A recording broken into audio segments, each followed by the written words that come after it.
Hey folks, welcome to the Dark Horse Podcast live stream. It is number 323. I am Dr. Bret Weinstein. You are Dr. Heather Hying. We've been traveling, and therefore this is our first broadcast in some time, but it's going to be a fascinating one. I think so. And coming back to Washington, as we did last night, it was amazing how crisp the air was. We were in various places in the sort of the southeast, in Florida, North Carolina, New Orleans. In fact, in North Carolina, you had a conversation intended to be and has become public with Jonathan Pajot and our good friend Jordan Hall. And Western North Carolina was extraordinary. But especially in those other two places I just mentioned, in Florida and New Orleans, beautiful though they are, there is so much stuff in the air, so much water in the air that you don't really realize that you're looking through a little bit of a haze, and you come back to Washington and things feel just crystal clear. It's like a film has been taken away from the eyes. Yeah, it's amazing how different it is to just look around. Yeah. That conversation, I should just say, I thought it was going to frustrate lots of people in the audience. It frustrated a few, but by and large, people have really loved the conversation, and I would recommend people check it out, especially if you want to know if God is more than just a story. Well, and I think I have not listened to the conversation that you had, but the six of us, the three of you and I, and Vanessa and Marty, Jordan's and Jonathan's wives, all spent some time together around the time of that conversation. And I think in advance, my sense was that you and Jonathan were actively frustrating one another, not intentionally so, but that you were just, and this was Jordan's point, just constantly talking past one another. And I don't think that you are doing that anymore, that you are doing quite the opposite of frustrating one another at this point. No, I think it is not surprising that we were frustrating each other, because both of us are very careful in our zone of understanding. And when you do quality work in a specific zone like that, it is necessary that you sharpen the terminology so that you know exactly what you mean by this word and by that word. And most people forget that they've done this. And even those of us who don't forget that we've done this know that it takes some time to teach the other person what you mean by these words and to come to some agreement on a glossary of terms that you're going to use in order to even be productive. So anyway, I felt like we got there very quickly. And there's always a trade-off. And we've talked about this before, that you can have jargon which is created for the purpose. You can have terms of art which are maybe created for the purpose and a little bit more honorable than jargon. But often terms of art or other kinds of words that are used in very specific ways sound like words that you know. And so the trade-off is, do you create a whole new vocabulary when you're trying to understand a topic, and thus ensure that anyone coming in from the outside will take you for someone who can't be understood or doesn't want to be understood, or the activation energy to get in is just too high? Or do you use words that sound familiar, and thus take the very real risk and practically the guarantee that you will be misunderstood, at least at first? Yes, in fact, the word jargon is one I've had to define very precisely. Jargon is the unnecessary use of technical verbiage to block people out of understanding that is so common, and terms of art are the honorable versions. And you will hear people often refer to jargon in their own work, because that's not how it is generally used. I think the term has lost its precision. Yes, but I'm making a different point, which is that using words that are not familiar has one cost. Assume, for instance, that it's all in good faith. Using words that are almost guaranteed to not be familiar to outsiders has the cost of making a certain number of outsiders just say, well, not for me, therefore not looking there. But using words that will be familiar to outsiders, but which you are using in a specific way, basically guarantees that there will be misunderstandings, at least at first. Yes, and so there is a trade-off. It's closely related to what you're pointing to, between your precision in what you say and your understandability. So the terms that are sharpened may be necessary to make a point very precisely, and people sometimes get frustrated at me that I won't just say the thing I'm trying to say. not avoiding saying it. I'm trying to be so precise that it doesn't then come back to haunt me later when somebody says, but you said, and then I can't very well say, well, yes, but I was trying to speak generally so people knew what I was talking about. This is related to the difference that we have talked about at length in the past between observation and interpretation of what you saw, which is an absolutely critical skill in animal behavior, but really in understanding any kind of system in which you might be observing something for which there are verifiable physical facts, and separately there is meaning behind why the thing happened, and the interpretation of the meaning is almost always so tightly combined with what you think you saw that that's the only thing that gets remembered, which is why misunderstandings happen so often. Like, but you said, like, no, I didn't. If you all remember, I said this, like, oh, you're just being pedantic. Like, no, that's not pedantic. If what I'm trying to tell you is that I was being precise then so that I could recover what it is that I actually meant, as opposed to all the various things that other people might think I meant.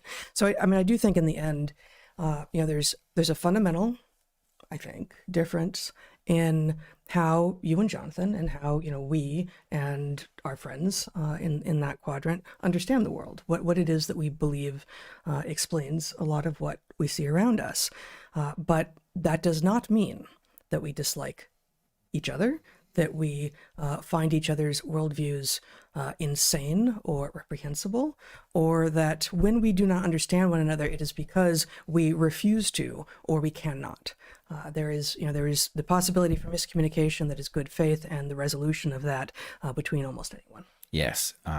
People will recognize in their own relationships that when you have a disagreement with somebody, you'll often find that the disagreement is because the person recorded what they understood you to mean rather than what you said. And that's fine if the two things are very closely related. But if something is said in an ambiguous way, or the person heard it based on some precondition in their own mind, it leads to all sorts of disagreement. But you're right. It's, first of all, where we disagree with our friends, if they're right, we should want to know.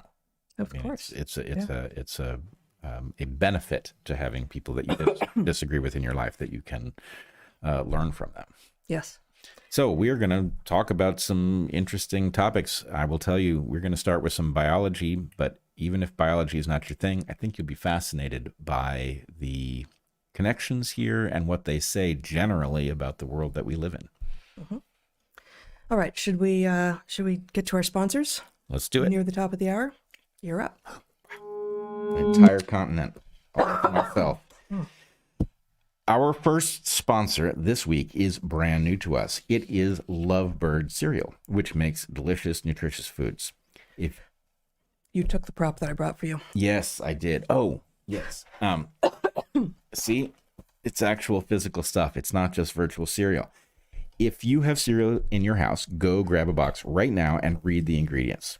If you're in America, there's a good chance that the box of food includes refined sugars, red number 40, synthetic pesticides, seed oils, and a whole bunch of other stuff synthesized, even out and out created in a lab. That's less like real food, more like a science experiment. And you're the subject.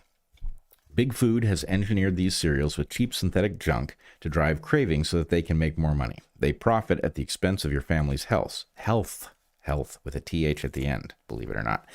Not so with Lovebird cereal. The founder of Lovebird cereals was inspired to take on Big Food after the birth of his daughter. Lovebird cereals contains just 7 ingredients, all of which are listed directly on the front of the box. For example, their Honey O's flavor, seen here, is made with organic buckwheat, cassava, coconut, honey, coconut sugar, vanilla, and sea salt.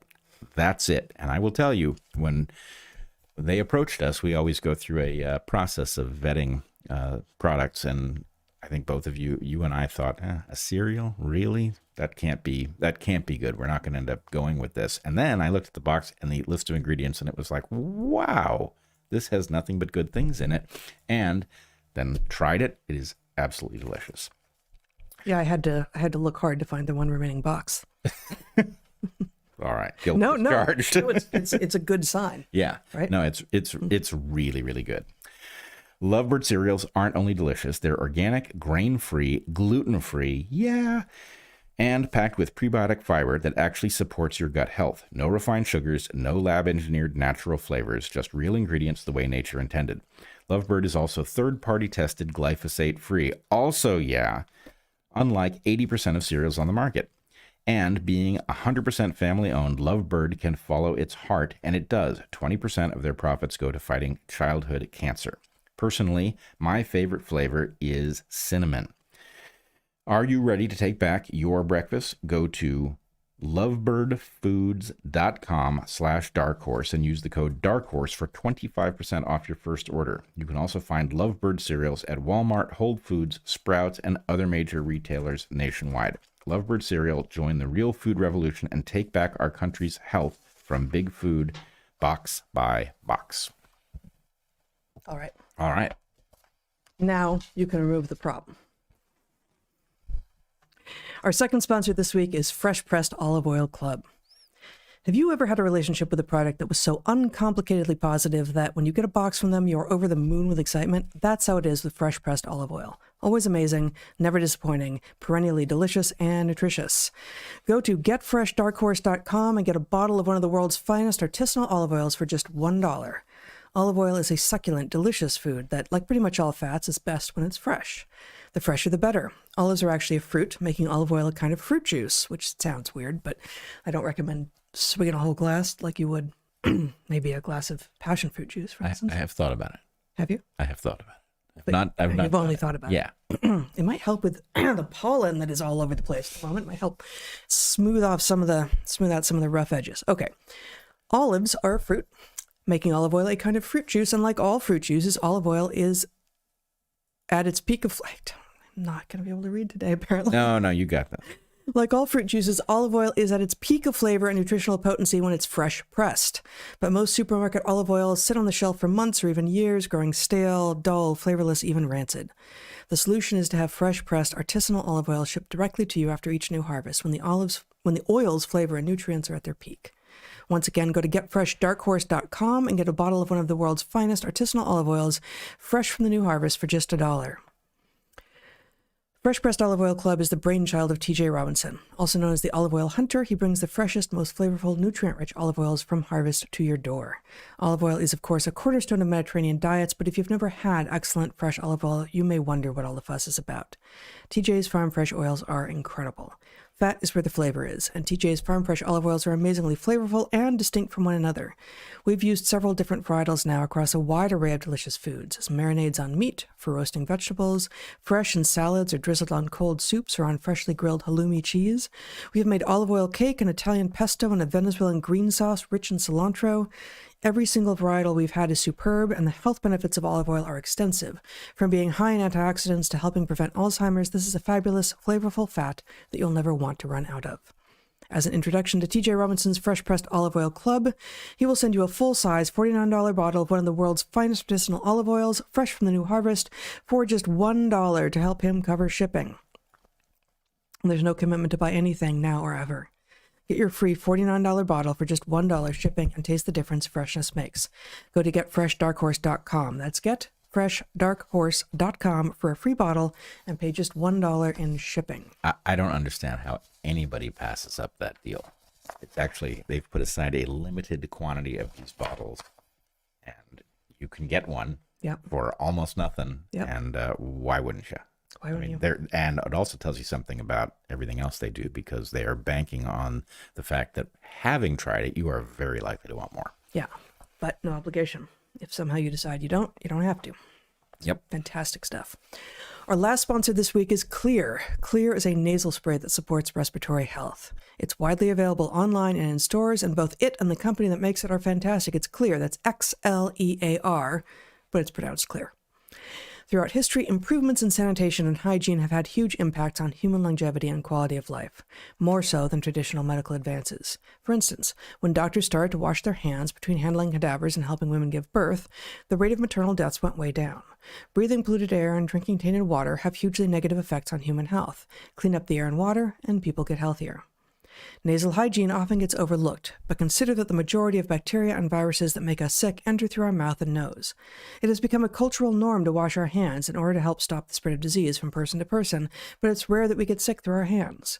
Rather, we get sick through our mouth and nose, so shouldn't we be using something that we know blocks bacterial and viral adhesion in the nose? Enter Xlear.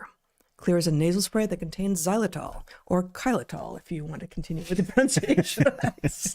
Never heard of xylitol, but it sounds interesting. Xylitol with an X, like Xlear, is with an X, is a 5-carbon sugar alcohol. Our bodies naturally contain 5-carbon sugars, mostly in the form of ribose and deoxyribose, which are the backbone sugars in RNA and DNA. Xylitol is known to reduce how sticky bacteria and viruses are to our tissues. In the presence of xylitol, bacteria and viruses, including strep, SARS-CoV-2, and RSV, don't adhere to our airways as well, which helps our body's natural defense mechanisms easily flush them away. Xlear is a simple nasal spray. Use it morning and evening. It takes just 3 seconds. It's fast and easy and decidedly healthy.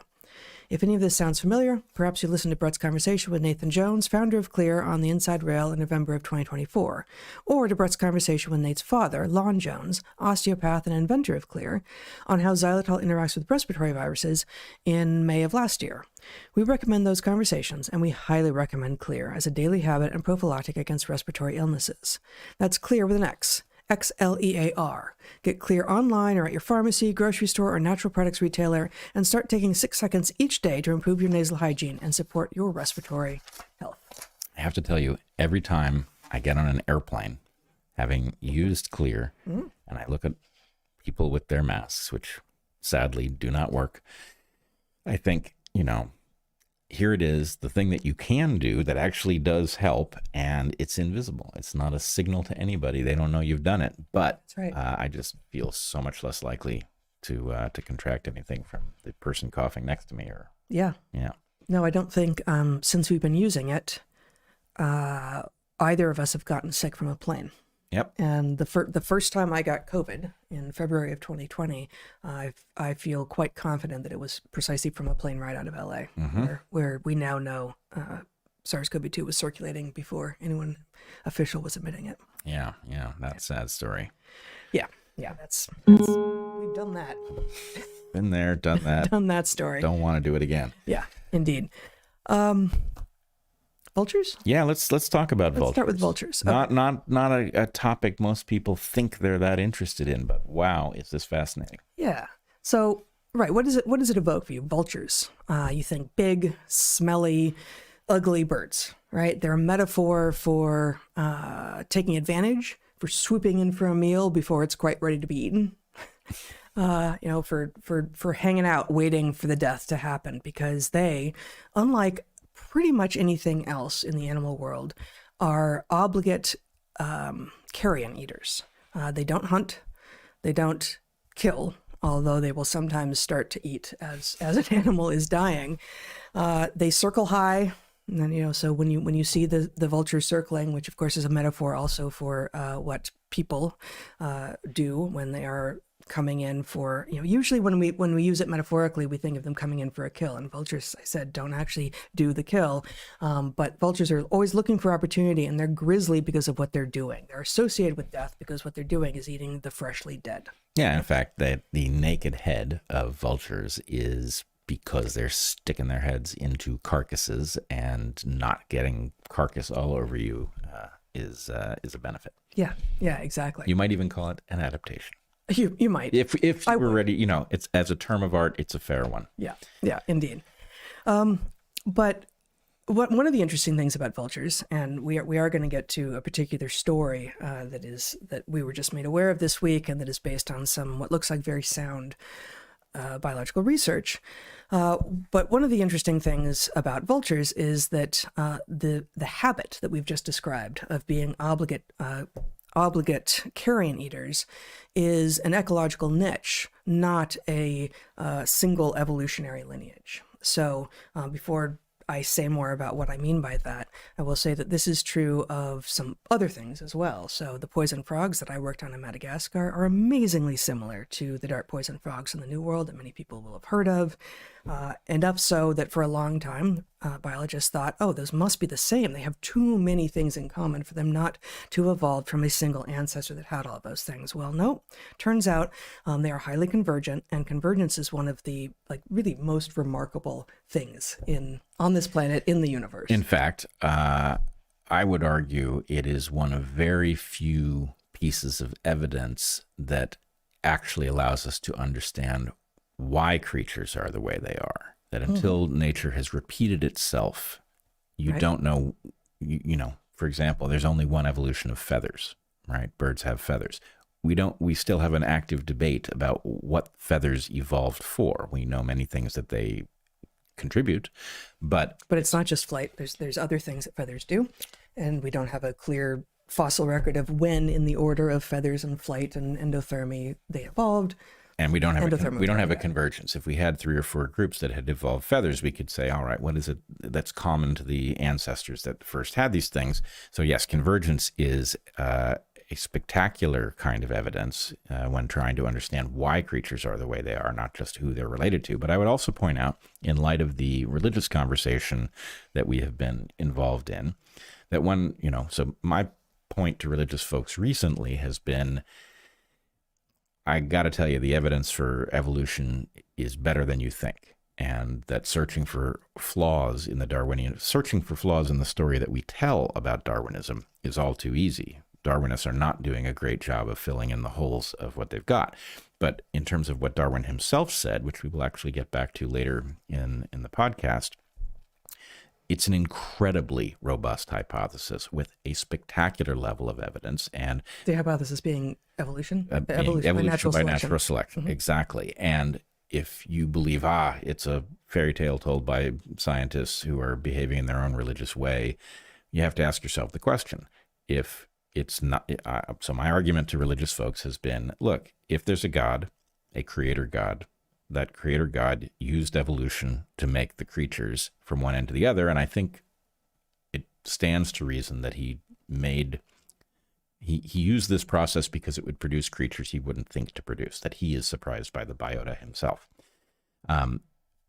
If it were otherwise, if this God were a designer, well, why make multiple different evolutions of vultures? Why not have one group of vultures and just distribute them on every continent where you have them, instead of having multiple different clades, which tell a very clear story, which is you have animals, large animals, dying everywhere. They represent a huge bundle of resource when they die. So if you don't have vultures, something will evolve to fill that niche.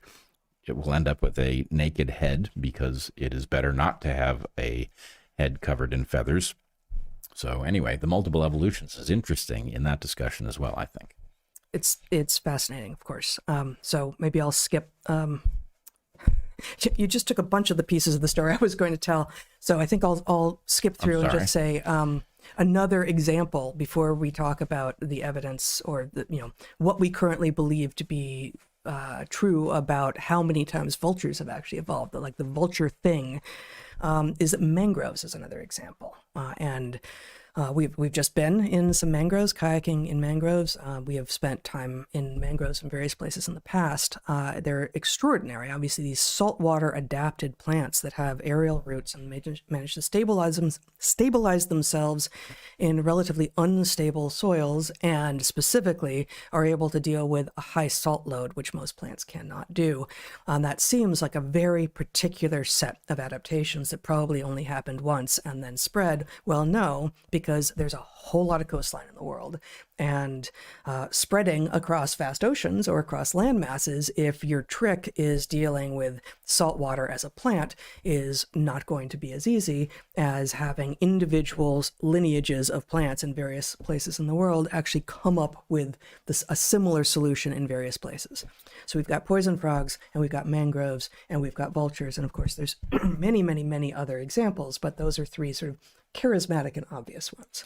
So sometimes ecologists will say there are no empty niches, and that's obviously not true. But what they really mean is that if you have an empty niche and you have time, then something will evolve to fill that niche. And this is the perfect example. You've got coastline in which you have the ability to do what plants do, to turn sunlight and CO2 into sugar and cellulose. And so, if the answer is, well, plants can't handle salt water and they can't deal with the unstable sandy soils, then that's an obvious opportunity for something that can figure out those two puzzles. Exactly. So vultures occur in the Old World, which is the language including Europe, Asia, and Africa. And Australia, and also in the New World, which is the Americas. And the evolution of New World vultures and Old World vultures has for a fairly long time at this point been understood to be distinct. New World vultures, like turkey vultures, which have a particularly good sense of olfaction, of smell, especially for birds, which in general we don't think of as being very good in the smell department, are a wholly separate evolution of this like vulture niche, this, vulture suite of adaptations from the Old World vultures. But, and I didn't know this before looking into this today, it seems there's considerable evidence, and of course, what we say in evolutionary biology is history happened once. There is a true history, but our ability to know what that true history is contingent on the evidence, and we may never know for sure. So at the moment, our understanding within evolutionary biology of the evolution of vultureness, of things that we call vultures, is that it happened at least 3 times, and that there are at least 2 different evolutions of vulture habit in the Old World as well. Again, suggesting that this is a niche that taking on carrion, that being able to actually digest bone and rotting flesh and making a living out of it is so valuable that has evolved at least 3 times on this planet. It has evolved at least 3 times, and when it evolves, it looks pretty similar for reasons, because the job is what it is. It has the same obstacles. When a rhinoceros dies in Africa and an elk dies in North America. Right. The point is, the basic process by which that huge bundle of resource gets recovered is pretty similar. Yeah. So it drives the evolution. And, your poison frogs are the perfect example where, the poison frogs you studied in Madagascar are so similar in so many different regards that they were repeatedly mistaken for being close relatives to the New World version, until molecular evidence finally said, no, there's no way that could be true. Actually, it doesn't matter that their calls sound like, they look alike. They've literally got the same lipophilic alkaloids that are the toxin that they release in their skin, which turns out to be due to a similar dietary component of ants and mites, from which they synthesize these very complicated neurotoxins. Right. And the process that you were studying, the laying of eggs. The evolution of parental care and the intense territoriality, and the mothers laying unfertilized eggs for her already existing tadpoles to eat, and parents doing different jobs. You got biparental care in many of these species, in both of these very different clades, in which fathers defend their young against intruders, and mothers come back every now and again and feed their kids. It's, like, both of these things are happening across these, as it turns out, very, very unrelated clades. Now, they're both frogs, and all life on Earth is related, but there are many other frogs. They're both the dart poison frogs of the New World and the poison frogs of Madagascar that are more closely related to those guys than either of them are to each other. All life on Earth is related, which I am repeatedly tickled when I realized that in one of Darwin's most famous passages, in fact, his most famous passage, it is evident that he was uncertain of that. He suspected it, but did not know. So anyway, we'll come back to that later. Yeah. So actually, it occurs to me as we're talking here about convergence, which is, a topic that actually we could just talk about that all the time. All the time. We would not have as much of an audience, but right. It's a lot of what we do when we're alone. Tree. Yes. Tree is another example. And Probably most people haven't considered whether or not trees are all related to a single source tree and all trees emerge from that single original tree. But in fact, the habit as a plant of being able to grow tall and above your competition with a woody stem and the plumbing associated with it has evolved many times in many different habitats as well. And so this is sort of taking an even broader view, like there's, within plants, within angiosperms. Is there anything that I guess tree ferns, I guess the tree habit happens even before flowering plants happen. And it's a reaching for the sun. It's a reaching to get closer to the life force that is the sun, and outcompete your competitors. And that is at one level a very simple adaptation, a very simple goal, and tree ferns and say maples and oaks, which are not that closely related to each other but more closely related to one another than either are to ferns, have done it in different ways. Like the mechanism by which they've achieved it are different, but in both cases what they've achieved is tall and strong and getting the light, whereas if they'd stuck on the forest floor, they might not. Yeah, that one fascinates me because that one actually can flip back and forth. Yes. You could, Yes. growing a big tall trunk is not something you do if you evolve into a niche where it isn't required to overtop your competitors, or if you decide to dispense with it because you're going to become a vine and climb other trees and use their trunks to get up to the light. So anyway, it's one of these characters that it's not just like tree has evolved multiple times. It's like it can go on and off within a clade. Like eyes. Yeah, well, like no, Right. exactly. And so, I mean, this, again, like we're getting more into our home territory, but farther afield from what we were trying to talk about here. What does it say if you have a trait, call it vulturiness or poison frogness or mangroveness, a complex of traits that evolve multiple times, and in those organisms which have evolved it sticks. It must be extraordinarily valuable and important. Oh, and if it's a trait that has evolved a few times, or maybe even not very many times, but it sometimes blinks on and off, well, that doesn't sound very important. Eyes, tree, those are very important, but that doesn't mean that there aren't conditions in which, for instance, cavefish, where the presence of eyes gives you no value and does come with the cost of having holes in your head that you can be stuck with, and you can impale yourself and be at greater risk. And so you have repeated evolutions of blind cavefish from eyed, that is to say, visually capable ancestors, even though eyes demonstrably have benefit for those who can use them.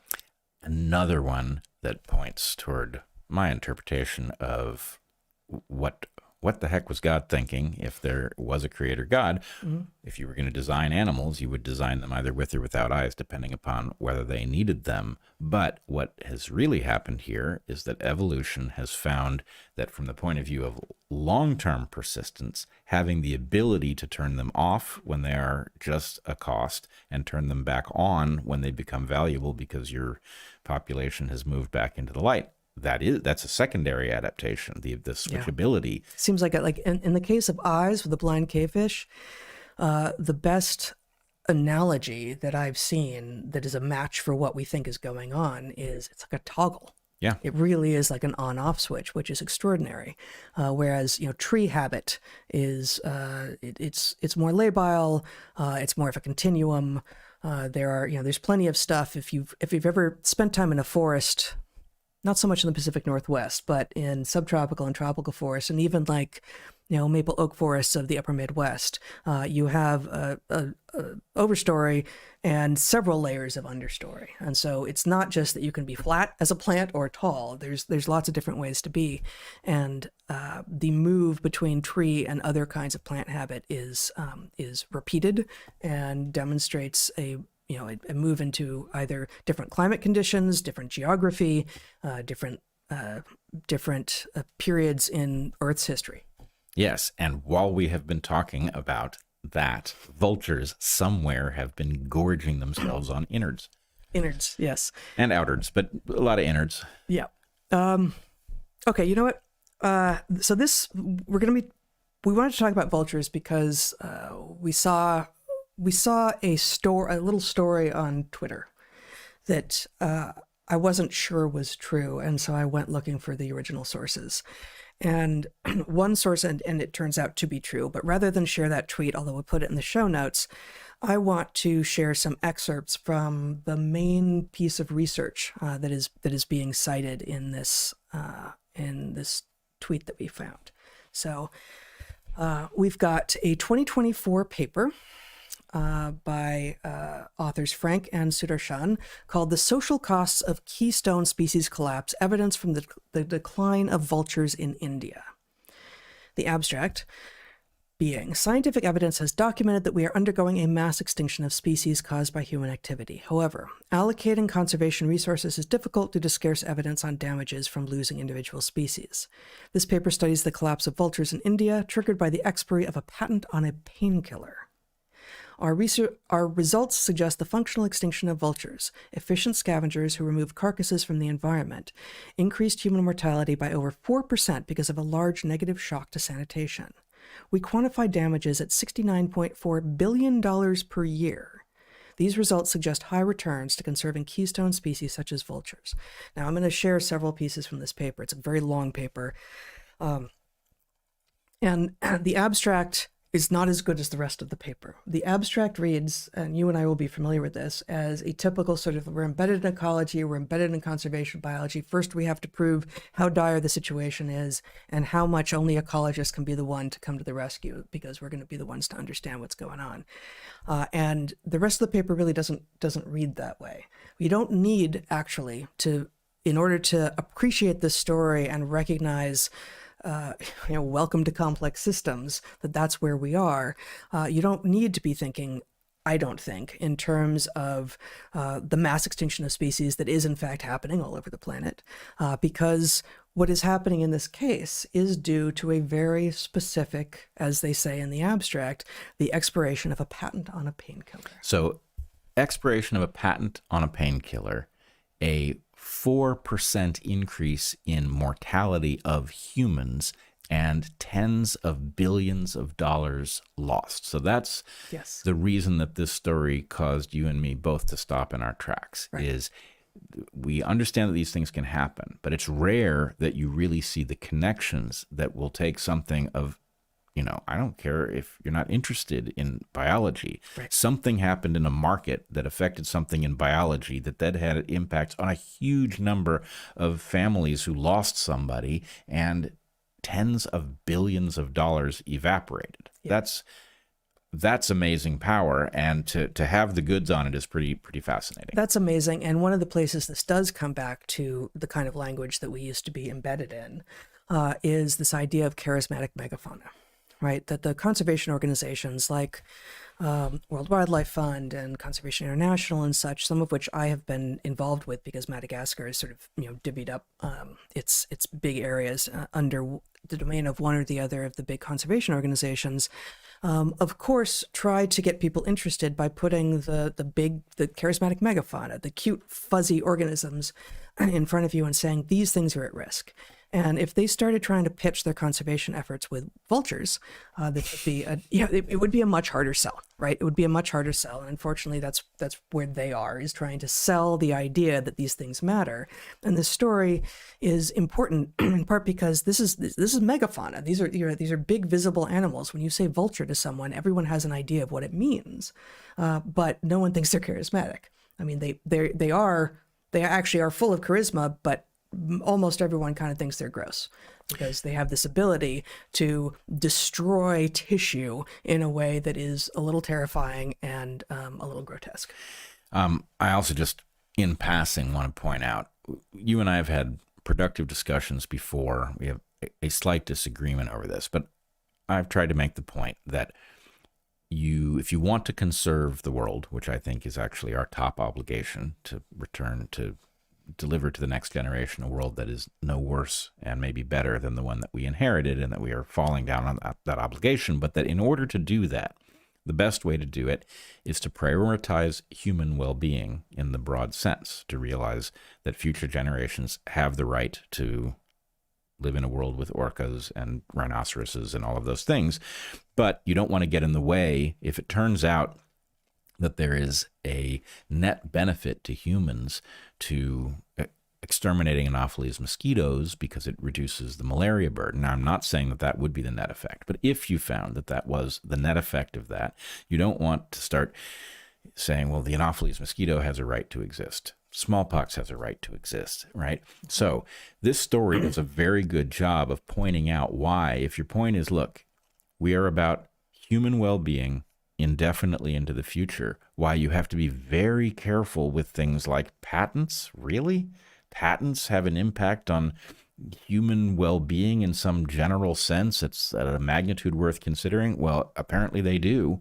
Yep. And it goes right through vultures, who you wouldn't, as you point out, the NGOs aren't going to be focused on vultures because it's not a winning pitch. But well, they might be behind the scenes. My experience working with some of them when the poison frogs are not big, but they are charismatic. Very.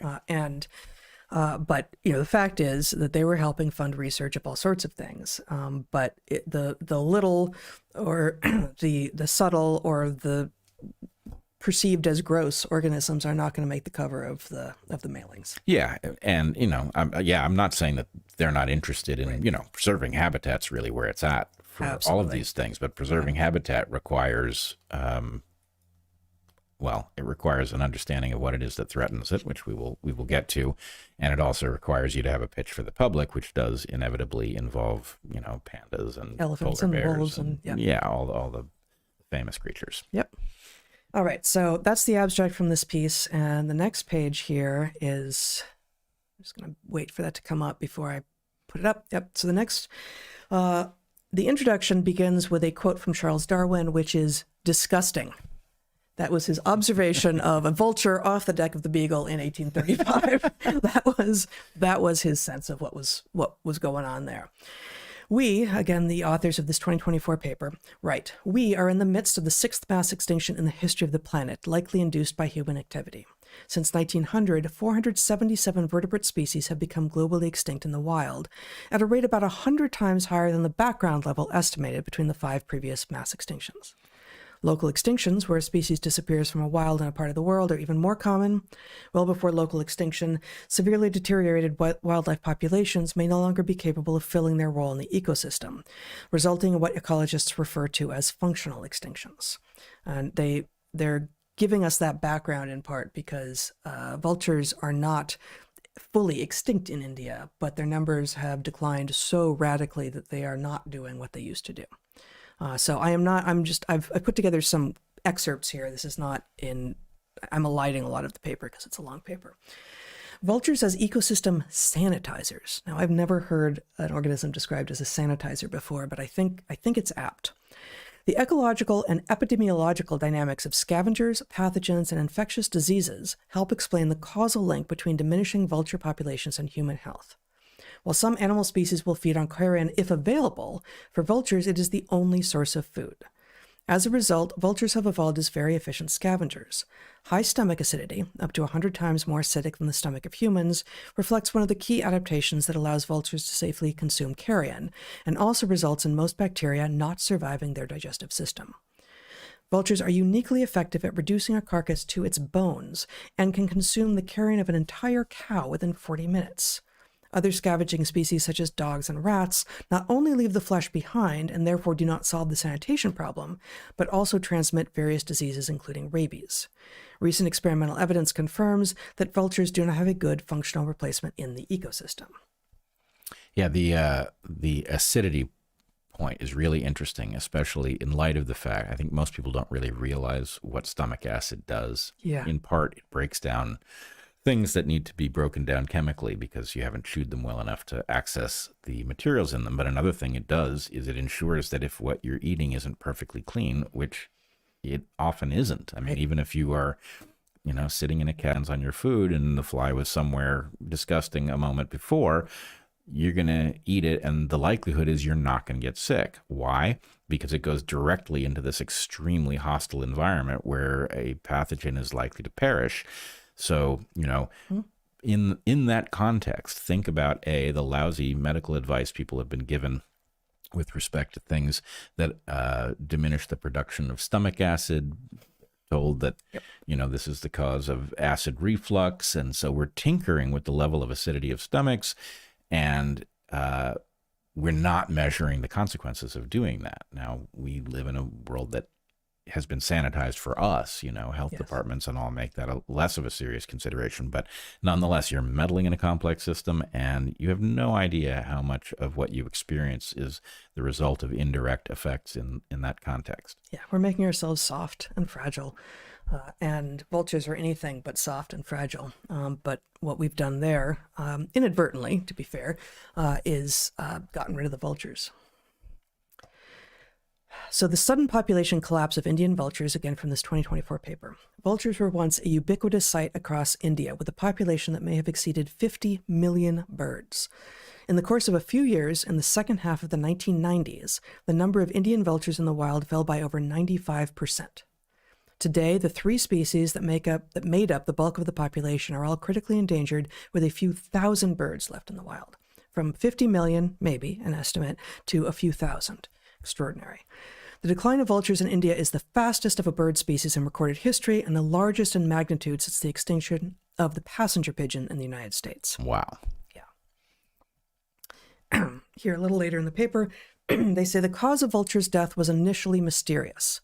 It was only in 2004 that research showed that several species of vultures would develop kidney failure and die within weeks of digesting carrion that had even small residues of the chemical diclofenac. Diclofenac. I don't know how to pronounce that. I think diclofenac is right. Diclofenac. This discovery was a surprise because diclofenac was, and still is, a common painkiller, harmless to human beings and widely prescribed for people across the world. Indeed, the drug itself is decades old, even at the time first introduced in 1973 by Ciba Geigy, now Novartis. It has since become the most widely used non-steroidal anti-inflammatory drug in the world and is prescribed as a painkiller for many conditions. What changed in the early 1990s was that for the first time, the veterinary use of diclofenac became feasible and economically viable because of the entry of cheap generic brands made by Indian companies. These generics accompanied the expiry of a patent long held by the pharmaceutical company Novartis. Once farmers began treating their cattle with diclofenac, the carcasses of their livestock retained trace amounts of the drug, becoming deadly to vultures. As vultures died out, the scavenging services, that's eco-speak, I don't love it. Yeah, me either. I never loved that language, but the scavenging services they provided disappeared too, and carrion were left out in the open for long periods of time. So again, with 50 million vultures in the skies of India, when a cow died, very quickly it would be found and taken care of by the vultures. Win for the vultures and win for everything else that was around and would potentially be harmed by the rotting of a carcass. Ecologists have argued that this may have led to an increase in the population of rats and feral dogs, which are a major source of rabies in India. Rotting carcasses can also transmit pathogens and diseases such as anthrax to other scavengers. In addition, these pathogens can enter water sources either when people dump carcasses in rivers or because of erosion by surface runoff. These cascading effects imply that the decline of vultures may have resulted in an extraordinarily large negative sanitation shock to human populations. And this is the last direct excerpt that I'll read from this paper. I'm eliding a lot of their analysis because it's, again, a long paper. Conclusions. In this paper, we provide evidence on the public health implications of the decline of vultures in India. Using a difference in differences strategy, we compare districts with habitats highly suitable for vultures to those that are unsuitable both before and after the onset of diclofenac use. We find that districts that were affected by the disappearance of vultures, those with highly suitable habitats, saw an increase in human all-cause death rates of at least 4.7%, averaged over 2000 to 2005. And then just a footnote in their conclusion. Beyond mortality, losing vultures may also have other costs we do not measure. On the health side, this includes increased morbidity. Vultures also provide other important services. India's tanning industry once relied on quick removal of carrion by vultures, and the Parsi community in India has burial rituals that require vultures to consume the body. That last point is a particularly interesting one, too, because the way they've written it, it sounds like if you care about cultures, if you're interested in the diversity of human experience and ways of understanding the world around the world, then you will care about this. And if you don't, you probably don't. But I would say, burial rituals around the world are remarkable and diverse and adaptations, all of them. And the burial rituals that the Parsi have created over, I'm guessing thousands of years, involve the consumption of bodies by vultures, which when the vultures are gone, those bodies are now a health risk. And I don't know, but the prediction would be badly affecting the health of the people who are living in communities where once they didn't have to worry about what to do with their dead. Yeah. Now, you see here an interesting use of all-cause mortality, which our viewers will be well familiar with because it's how we have detected so much harm likely due to COVID vaccinations, that you just see an elevated rate of death. And what's more, the fact that all-cause mortality has remained elevated is a particularly frightening pattern because presumably the people who die early are the most vulnerable. And as the population is selected in favor of those who are not vulnerable, you should expect all-cause mortality to drop below normal, the so-called pull-forward effect. And the fact that we don't suggests that we have a very potent hazard in our midst.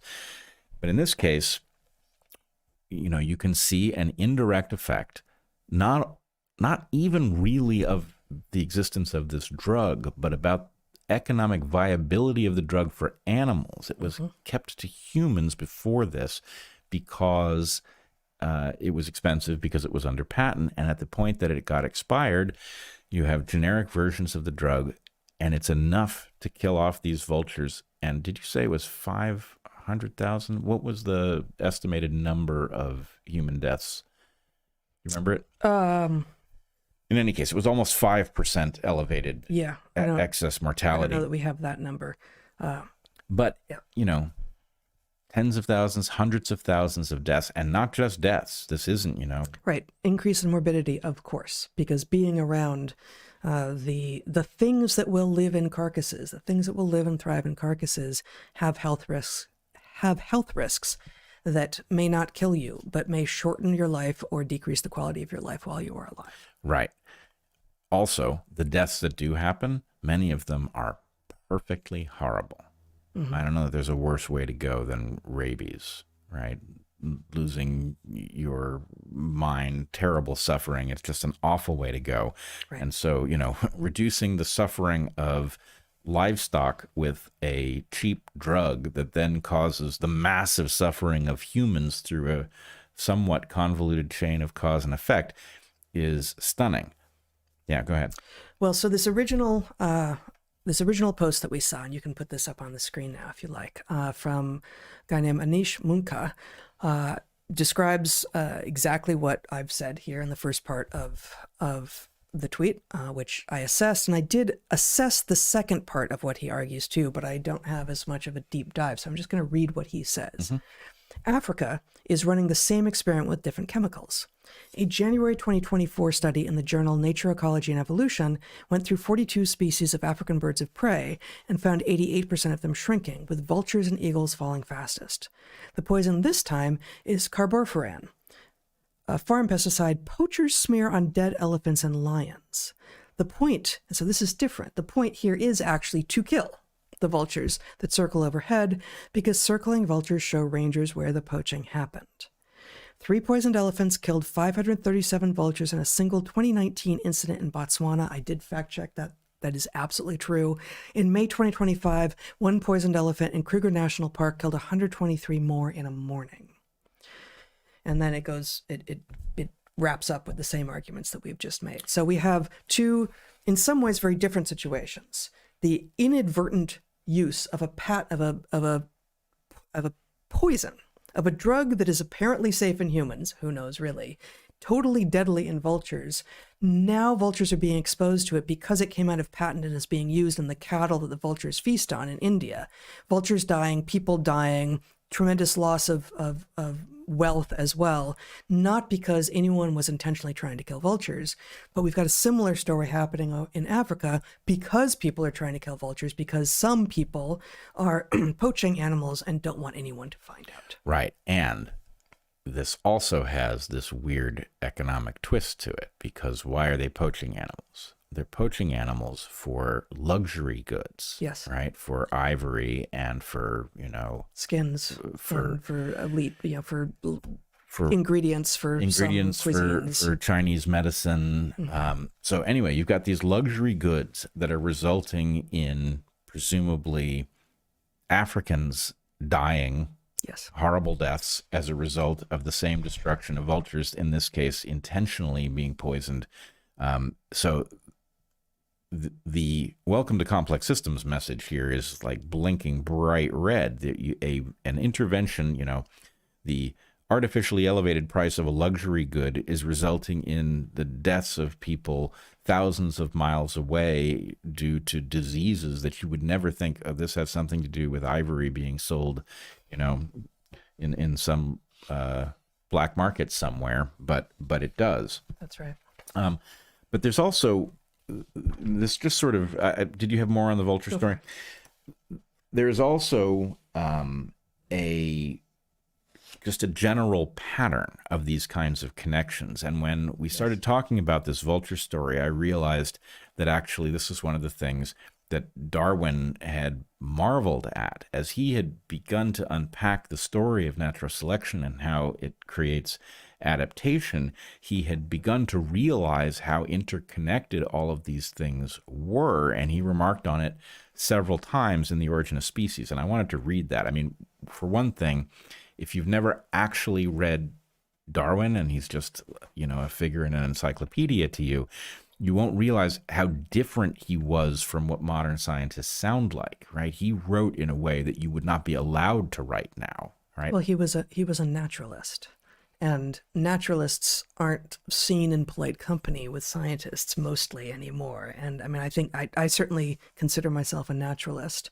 In most ecosystems, not a very good one at all, but as much as a scientist. They aren't exactly the same thing, but being interested in observing what is true is the first step in science. It is not all of science, but it is absolutely the first step. And Darwin was absolutely completely embedded in a naturalist perspective. Yeah, he was a dyed-in-the-wool naturalist, but even naturalists don't speak this way. They aspire now to speak in a way that sounds more clinical.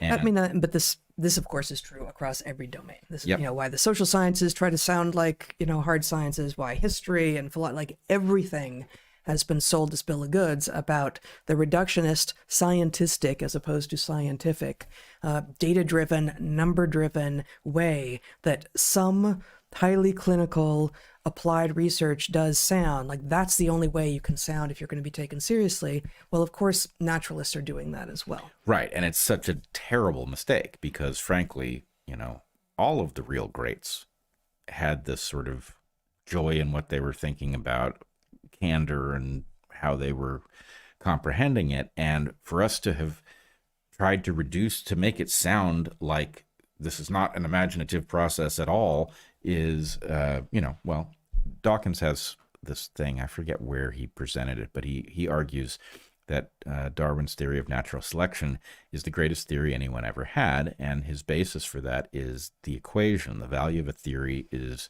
that which it explains over that which it assumes, and Darwin's the winner in that regard. So the point is, well, if you've ruled out working the way Darwin did, you probably made a mistake, right? Because it was so fruitful. But anyway, let me read to you from. I'm going to start on. This is from the actual first edition of The Origin of Species. Darwin got kind of backed off his game a little bit by pushback, largely from religious folks, and so the later editions are less good. The first one is really the slam dunk.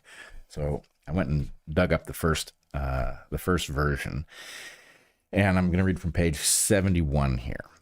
Darwin says, "Many cases are on record showing how complex and unexpected are the checks and relations between organic beings which have to struggle together in the same country." And he just means the same location. "I will give only a single instance which, though a simple one, has interested me. In Staffordshire, on the estate of a relation where I had ample means of investigation, there was a large and extremely barren heath that had never been touched by the hand of man. but several hundred acres of exactly the same nature had been enclosed 25 years previously and planted with Scotch fir. The change in the native vegetation of the planted part of the heath was most remarkable, more than is generally seen in passing from one quite different soil to another. So he's saying the distinction, if you just have this fir planted, is much greater than you would see if you just traveled across the land and saw that different soil types had different diversity. Yep. Not only the proportional numbers of the heath plants were wholly changed, but 12 species of plants, not counting grasses and carices, flourished in the plantations which could not be found on the heath. The effect on the insects must have been still greater, for 6 insectivorous birds were very common in the plantations, which were not to be seen in the heath, and the heath was frequented by 2 or 3 distinct insectivorous birds. Here we see how potent has been the effect of the introduction of a single tree, nothing whatever else having been done, with the exception that the land had been enclosed, so that cattle could not enter. But how important an element the enclosure is, I plainly saw near Farnham and Surrey. Here there are extensive heaths with few clumps of Scotch firs in the distant hilltops. Within the last 10 years, large species have been enclosed, and self-sown firs are now springing up in the multitudes. So what he's saying there is he saw the change in the bird species as a result of the insect species, as a result of the planting of the firs, as a result of the ability to have them grow because the cattle were excluded. But he went to someplace else and he discovered that the firs grow themselves when cattle are not there. You don't have to plant them. So his basic point And is, you don't need a fence. You just need no cattle. you need no cattle. And he established that the reason that the firs are not to be found where there's no enclosure is that the cattle, that he found the seedlings and he just didn't find any mature trees because the cattle were grazing them to death.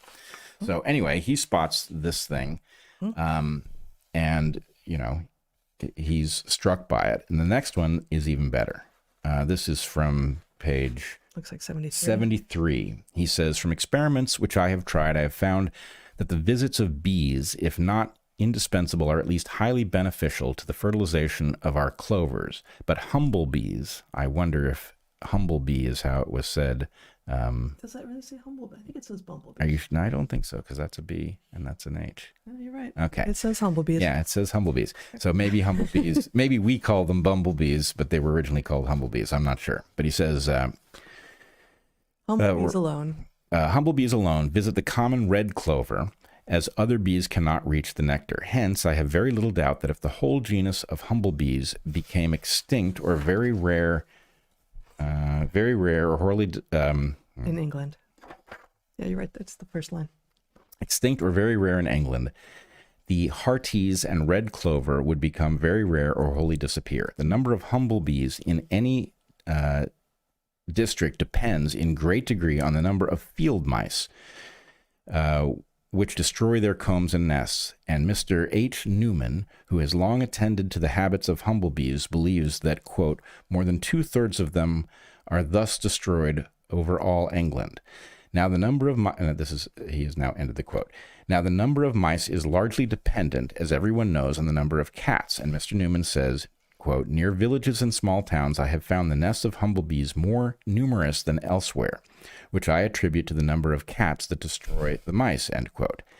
This is Darwin again. Hence, it is quite credible that the presence of a feline animal in large numbers in a district might determine, through the intervention first of mice and then of bees, the frequency of certain flowers in that district, he says with an exclamation mark. I love it. Did he like cats? Was Darwin a cat guy? I think he did, sort of but feel like he wouldn't have written that if he right. in that way. He wouldn't. It sounds very generous to cats in a way that at least now people who are ambivalent or dislike cats are very eager to point out that cats are a menace because they eat things that we like. Right. Actually, this is a great counterpoint to that argument. Yes. All right. So now I'm just going to conclude this little Darwin piece with the most famous paragraph of his, which is the last paragraph of The Origin of Species, which is marvelous if you've never...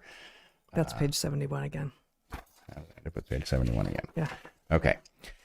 So, check this out. He says, it is interesting to contemplate an entangled bank clothed with many plants of many kinds, with birds singing in the bushes and various insects flitting about, and with worms crawling through the damp earth, to reflect that these elaborately constructed forms, so different from each other and dependent on each other in so complex a manner, to have all been produced by laws acting around us. These laws, taken in the largest sense, being growth with reproduction, inheritance, which is mostly implied by reproduction, variability from the indirect and direct action of external conditions of life, and from use and disuse, a ratio of increase so high as to lead to a struggle for life. What he means there is that creatures produce enough offspring that there's not enough to go around. And as a consequence of natural selection, entailing divergence of character and the extinction of less improved forms. Thus, from the war of nature, from famine and death, the most exalted object which we are now capable of conceiving, namely the production of higher animals, directly follows.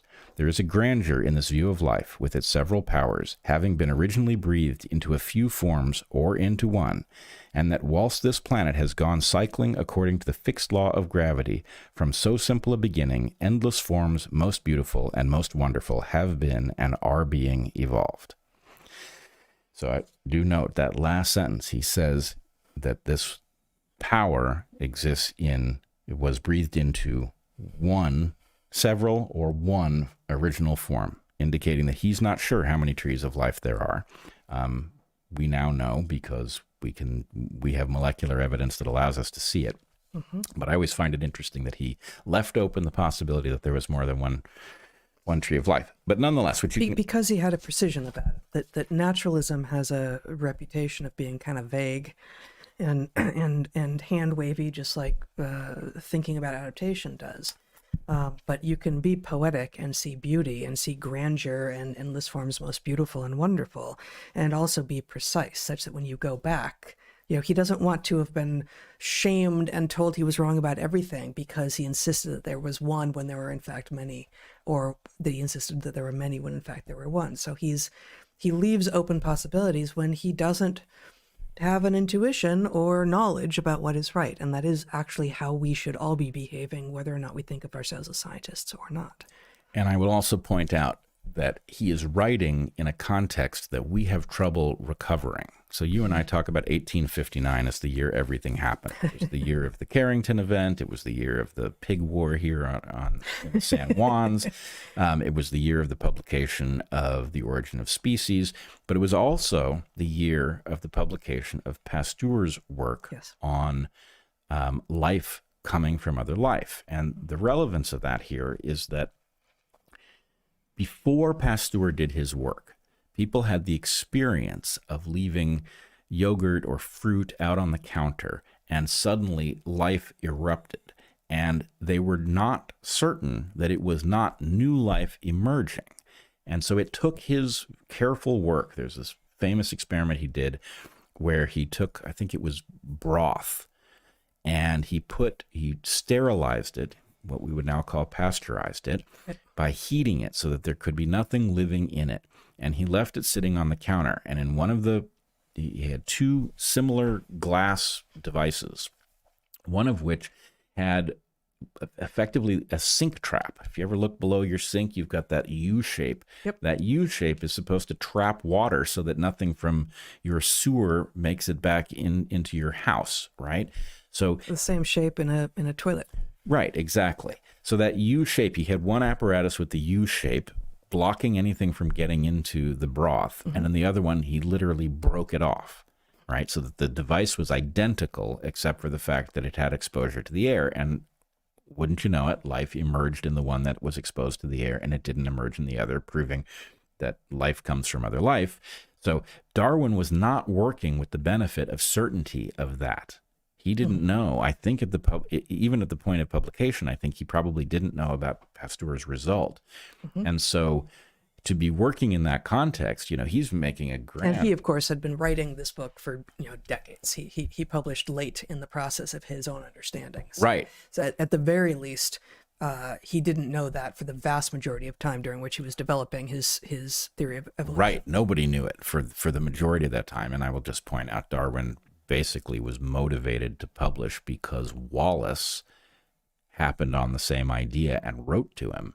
And he realized, oh my goodness, Wallace is going to take the brass ring. This young upstart. This young upstart. But then also my favorite part of the story is that in The Origin of Species, he argues for the Royal Society to take care of Wallace. He acknowledges that Wallace has the idea also, and he says this person is deserving of basically being protected for the rest of his life and being recognized for... That's in The Origin of Species? Yeah. Oh. Isn't that amazing? Remember that? Yeah, it's stunning. It's exactly the kind of thing you would not see in the modern environment, much to our detriment. Okay, so that's the little Darwin piece that is connected. Yeah. So Darwin spots these connections between species and the fact that you have these cascading effects. And I just wanted to provide another modern example, which I think makes the point also. This one does not have human life and limb at stake, but it's pretty darn interesting. And so anyway, I'm not going to read this whole paper. Well, I have read it, but I'm not going to read it to you all.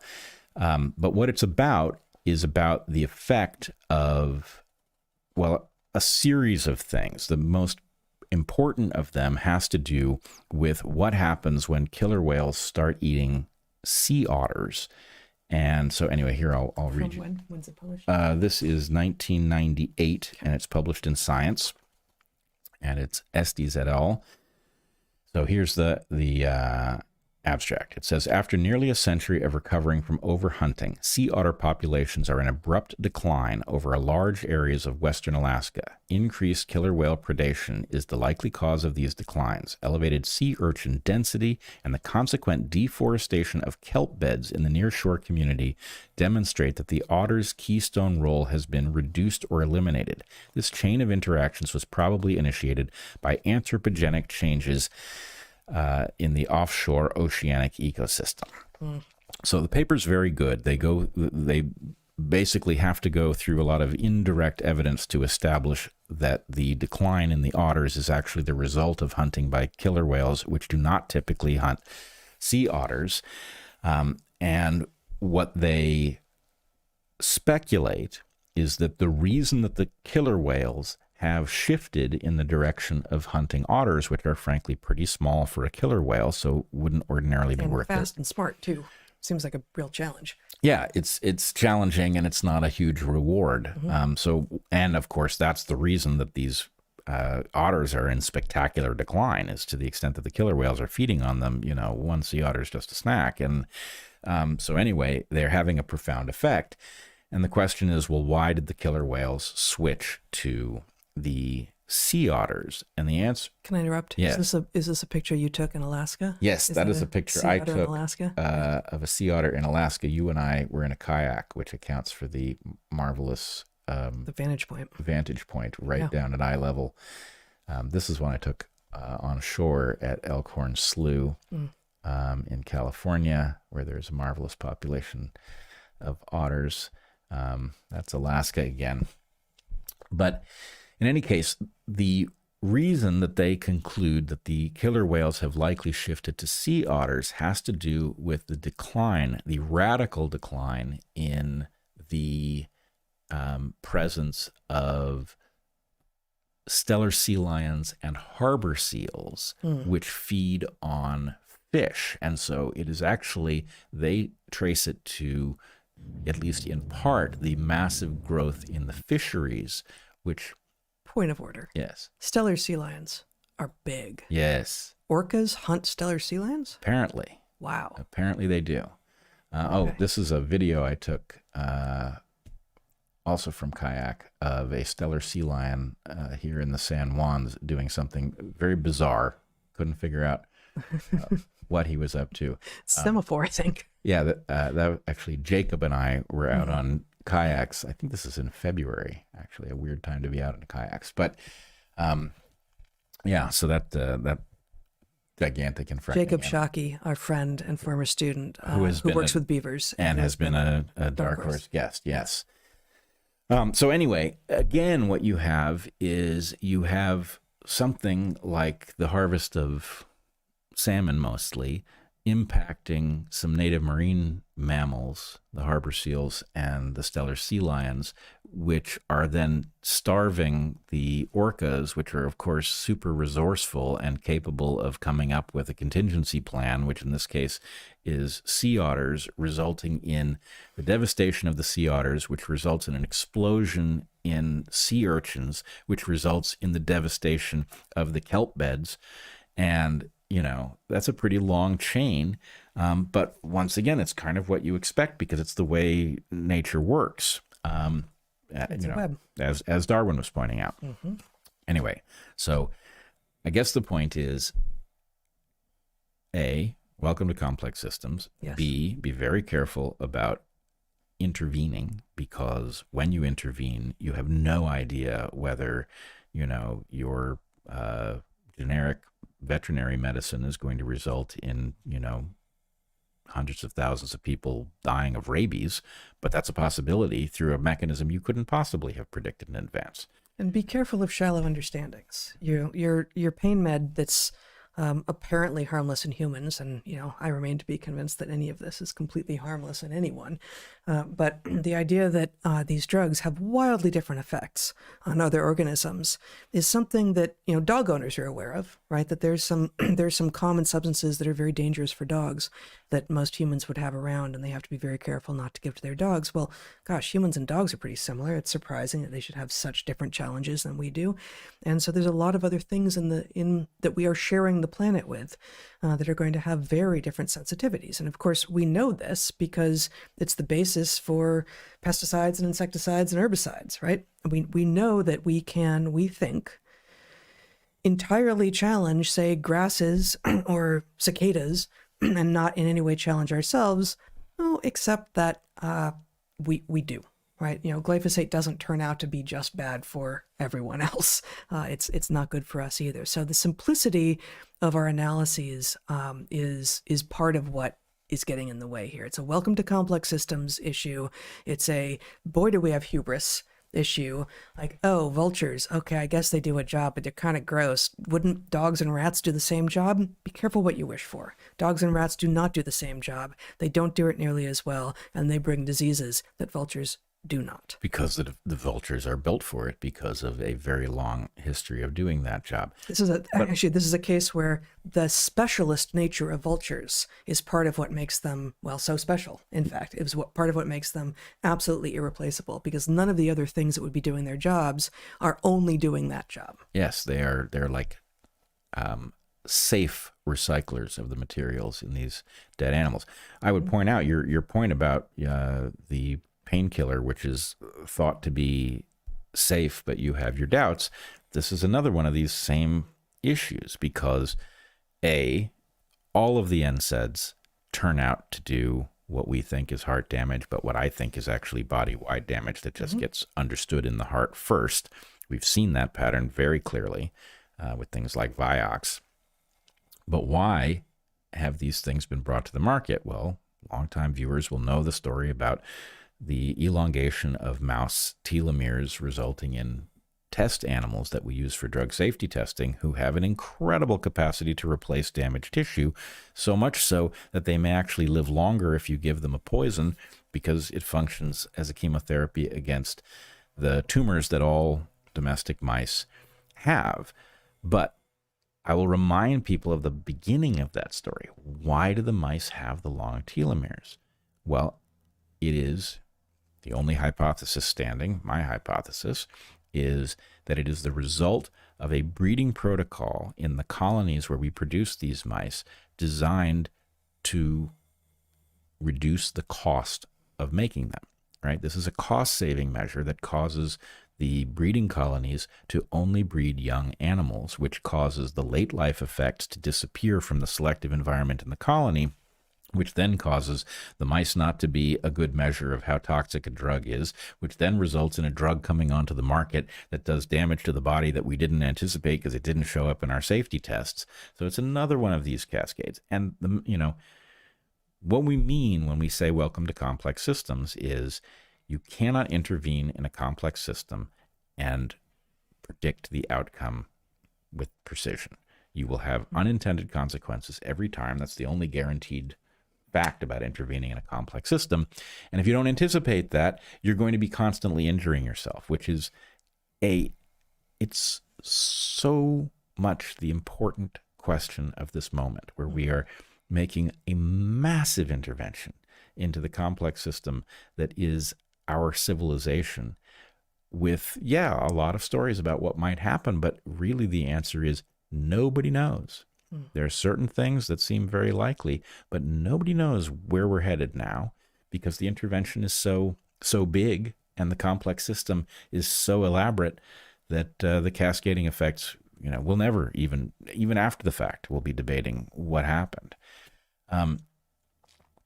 All right, with that, I thought there was one last piece we should add to this puzzle, which has to do with something we've been talking about here on Dark Horse several times, which is the lunacy of the blue team governance of the state. And so let me just say, we've been away from the state for a while. We were talking before we left several weeks in a row about some of the craziness that is happening in Washington state. And I think we will come back next week with some more specifics. There's just new things keep coming to light about the nuttery and the constant request for funds and the constant misallocation that is being generous of the funds that are being demanded of the taxpayers in greater and greater abundance in the state of Washington. But within the state of Washington is the very large city of Seattle. The very large city of Seattle, which has just elected a new mayor who, it is not a completely unknown fact that she is the daughter of David Sloan Wilson, something that I would not have even thought to wonder about, but you called my attention to it. And so who's an evolutionary biologist? He's an evolutionary biologist. I will say I know him slightly. We have not met in person, but we've had several conversations. I actually quite like David Sloan Wilson, and I think there's an element of his work that is exceptionally good. But he's most famous for his revival of a concept called group selection, based on the idea that altruism pays in a much more general sense than evolutionary biologists typically believe. And in that context, it is fascinating that his daughter has become the mayor of Seattle and seems to have picked up the same misunderstanding, which is now being manifest in policy. Now, this may not be fair, but you know how using a bad understanding of evolution to justify eugenics became known as scientific racism? This is like scientific socialism. Yeah, you're right. Using we think, a mistaken understanding of evolution and how things work to justify policies that are batshit crazy. All right, so I'm going to spend 3 minutes and explain what the connection is, because people are bound to find this a little mysterious. Once upon a time, there was an idea in evolutionary biology called group selection, most famously associated with a biologist named Wynne Edwards. The idea starts out with a correct observation. The correct observation is that if you take two groups, let's say that they're people, you take two groups of people that are similar, but for one characteristic. One of the groups is altruistic within the group with the other members, and the other group is fractious and fights within the members. And you put them in competition. The group that is altruistic, in which everybody collaborates and doesn't think about their own take, that group outcompetes the fractious group every time. That much is true. But the idea that therefore we should expect to see altruism break out, that groups that are being altruistic should be favored everywhere, and so it should be a very common observation, that was debunked. I hate using that word, but that was debunked by a group of very insightful biologists in the mid to late 20th century, including Bill Hamilton, Bob Trivers, all the greats participated in this. George Williams. And their argument was, yes, a group of altruists outcompetes a group of selfish individuals, but the problem is The individual within the group of altruists who is at greatest advantage is the selfish individual, that a cheater who takes advantage of the altruism of the other members of his group, but does not contribute by being altruistic himself, is the most successful within the group of altruists. So every group of altruists is torn apart by basically cheaters, right? It's a collective Sound action. familiar? Yeah, right. Sounds like humans. Exactly. Sounds like life on Earth. It sounds like life on Earth, and it is exactly the misunderstanding of socialists who expect this we all pull together and come out ahead ideology to work, and it doesn't, because in the end, the mistake is always the same. Socialism and communism punish those who are productive and reward those who are lazy, and that is unstable. It is exactly this misunderstanding that undergirds socialism and communism. And it is interesting to watch the academic version of this misunderstanding flow down a lineage, to the now mayor of Seattle, who is apparently confused in this very way. So here, let's take a look at this brief clip of her recently. And before we go to the clip, let me just say, she is the mayor of Seattle. She is not in charge of tax policy in the state. She is simply responding to what has been done by other people in her party. So we cannot hold her responsible for the bad policy. So, right, as we've talked about on Dark Horse before, the so-called millionaire's tax has just been passed by the state legislature and signed by Governor Ferguson, which is 20-something attempt to pass an income tax in the state of Washington over and over and over again, overturned by the voters.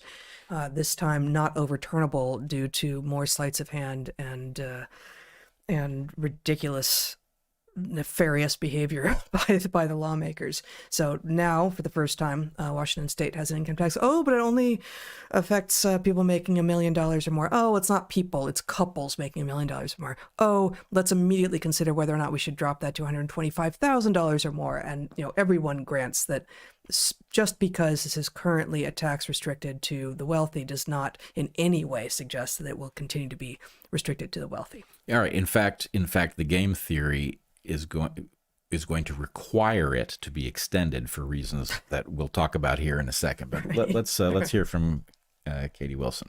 I think the claims that millionaires are going to leave our state are like super overblown, and if the ones that leave, like, bye.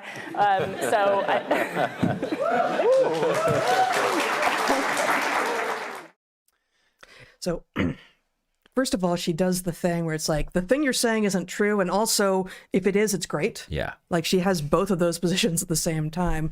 Also, she doesn't quite do it. I thought the first time I heard that she did that crazy millennial vocal fry thing, like, bye, which is, very, very aggravating to everyone who doesn't do that. And it does seem like she's sort of just appealing to exactly, gosh, I can't even think of all the people who have pointed out that financially upwardly mobile, highly educated single women, childless single women, are looking to the state to take care of them, absent something else in their life that will. And so there's an appeal here to that, those who would use vocal fry to affect social change. Yes. Well, and the audience's reaction there was fascinating to me, because initially they realized that she said something that isn't good. Like, she's like, oh, millionaires are leaving? Bye. And the audience is like, huh? And then they're like, okay, we're going to get on board with this. And they start, they slowly arrive at hooting and clapping. And, so, okay, on the one hand, you think the state should be, taking care of you. And on the other hand, you're like sneering at the so-called millionaires as they walk out the door. And that is how the spiral is going to go, because you're driving out the people who, who are taxable, who have money to, I want to say to offer, who have money to steal. and there's not going to, you're going to have to start dropping the number, the amount of income a person has to make before you start taking their money from them. Right. Because there is not going to be enough of a tax base. And gone. Right. But I mean, that's just it. Is like the game theory is very clear. On the one hand, she says, oh, they're not going to leave. Well, they already are leaving. There's a freaking glut of houses on the market. They're leaving because they can and because you've made it clear that you're going to enter into the spiral. So there's actually now a kind of race to get out of the state before they start, Well, and that's, like we are going to talk more about Washington, including next week. But I will say that the objection here is not actually to the idea of an income tax, right? Let's talk about Idaho. Idaho has a stable, flat income tax. I may be right, it's like 5.2 or 5.3% at this point. It was 5.7 or so percent. And they realized they had more money than they needed. And so they dropped it a little bit because it's not the state's purview to take money that they don't need from people who have earned that money. And that is, that doesn't sound unreasonable to me. The fact is, in Washington state, the goalposts are moving constantly, and they're pretending they're not even playing a game. New estate tax, new capital gains tax, new income tax, changing property taxes that are hard to interpret, changing business taxes, different kinds of sin taxes. Like the landscape is impossible to predict. They're not on your team, no matter who you are, actually. Like some people may think that the legislators are on your team, but they're clearly not. And it's completely impossible to just be like, okay, you know what? I live in a place with great services. No, I live in a place with some services and I know what I'm going to have to pay so I can plan. I can try to grow my business. I can try to put away a nest egg in order to buy a house, in order to save for retirement for my kids' college. You can't in a landscape where clearly the people who are making policy are going to just make things up differently every year they come back into session. Yeah, well, I mean, it has become an obvious scam. Yeah. The fact is the incredibly high tax burden and the incredibly cruddy services have to be viewed at the same time. This is, what you're looking at with politicians who, whatever they say, no matter how crazy it is, the farther left this is my right, but it's their left, arguably. The farther left the thing that is said, the louder the cheers, right? Well, okay, now in order to fleece you, all you have to do is disguise it as a compassionate policy and people will feel obligated to cheer for it. And this is what you get. You get a state that is signing its own death warrant, right? It is creating, Starbucks is apparently considering a move to Tennessee. Starbucks, which is... They have opened up offices in Tennessee, have hired... I think I heard something like 2,000 people. They still claim they're not leaving Washington, but a lot of people don't believe them. Yeah, I mean, let's put it this way. They're moving some large fraction of their operations out of the state of Washington. Boeing already did it. Amazon already did it. We're driving out the major employers with punitive taxation. Bye. Yeah, exactly. And the point is, what do you think is going to happen next? Either the state's going to collapse because it's not going to tax the people who remain, or it's going to tax the people who remain. Neither of those are any good. Have both. Well, right. It'll be both. Yeah. And the jaw-dropping frauds and incompetence We'll talk about that next will week. continue. To be continued. Yeah. All right. So be careful when you meddle in complex systems. Yeah, there's the message for today. Yes. And for always. And for always. Yes. And for always. And maybe that's it. All right. Maybe check out our awesome sponsors who do a really good job of not meddling with complex systems. They make great products, and I think this week it was all products, no services. We had Fresh Pressed Olive Oil Club. We had Ladybird cereals And Xlear. and Xlear to prevent you from getting sick. Indeed. All good stuff. Yep. So we'll be back next Wednesday at the usual time and day, where we have not been for a little bit. And until you see us next time, be good to the ones you love, eat good food, and get outside. Be well, everyone.